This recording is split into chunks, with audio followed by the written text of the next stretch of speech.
వాళ్ళ పార్టీ కనుగ కప్పుకుందాం అనుకో, లేకపోతే వాళ్ళ పార్టీలో ఉన్న నాయకులకు కోట్లాది కోటీశ్వర్లకు ఇల్లు ఇయ్యం, పేదోళ్ళకే ఇస్తాం.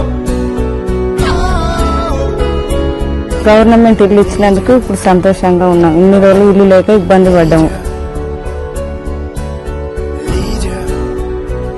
అప్పుడైతే కేసీఆర్ ఉన్నాగానే అయితే మాకు ఇల్లు రాలేదు, ఇస్తారన్నది ఇయ్యలేదు. చాలా గందరగోళం ఇంటి పొరగాలి కట్టుకోలేక దేశాలు పట్టింది. ఇక ఈయన వచ్చినాక అయితే ఇల్లు వచ్చింది, ఇల్లు కట్టుకున్నాము. ఇప్పుడైతే సంతోషంగానే కట్టుకున్నాము.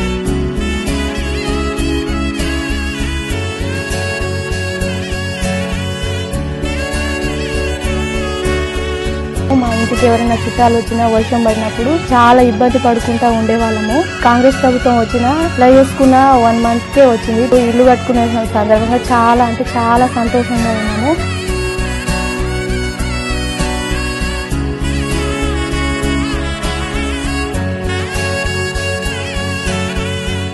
మా అత్త వాళ్ళది గుడిసె ఉండేది, వర్షం వచ్చేది, నీళ్లు కారేది. ఆ గుడిసెలో చాలా ఇబ్బంది పడ్డాం. చిన్న పిల్లలు ఏడుస్తారు. తర్వాత గవర్నమెంట్ వచ్చింది, మాకు మంచిగా ఇల్లు కట్టించారు.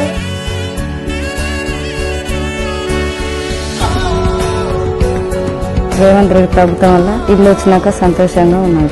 రేవంత్ అన్నకైతే ధన్యవాదాలు. ఎప్పటికీ కాంగ్రెస్ ప్రభుత్వానికి రుణపడి ఉంటారు.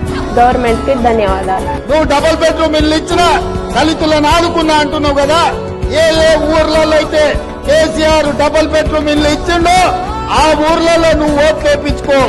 ఏ ఊర్లో అయితే ఇందిరమ్మ ఇల్లున్నాయో ఆ ఊర్లో మేము ఓట్లు వేయించుకుంటాం.